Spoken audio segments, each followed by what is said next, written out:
kandidato. Hindi po kagaya ng mga nakikita natin sa mga iba't ibang partido. Hirap na hirap makakuha ng kanilang mga miyembro. Ang amin pong ipinagmamalaki at pinaglalaban ay subok na at matagal nang nagseserbisyo sa publiko.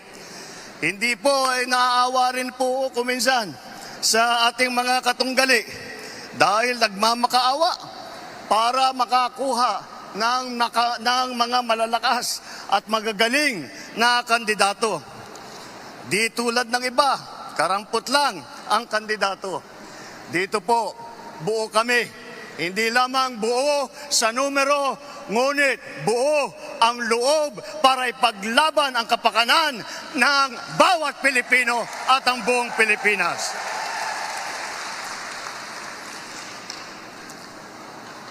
Kaya naman,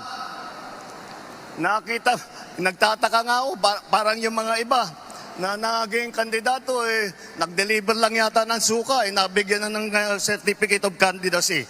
Dahil wala ang ikukumpara sa ating mga kandidato. Kung ihahambing natin sa mga napulot nila, ang ticket natin mula sa Senado hanggang Sangguniang Bayan ay mga leader na subok. Names. Kini ha? Ang kandidato sa administrasyon duot yun mahigalang pag-post. Ang ubang kandidato murag napulot na kay. Mura mahigalang witik sa BBM oy ngilngiga pa ka witika na gisugo lang palit suka karon na kandidato na.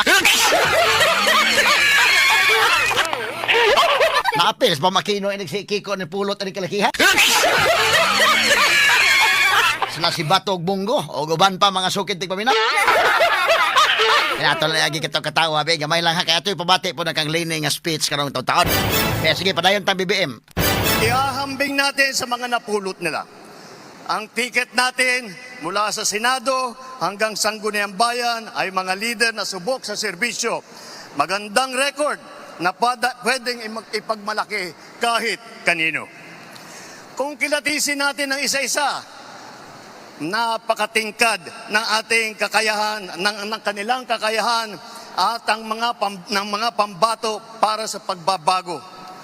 At kapag pinagsama kagaya nito na nangyari dito sa alyansa, ay lalong nakaka-impress ang kanilang pinagsamang lakas at galing. 8 po sa ating mga kandidato ay veteranong senador. Palitan ko na lang, matagal ng senador kasi pag veterano baka akalain nilang hindi lang luma kundi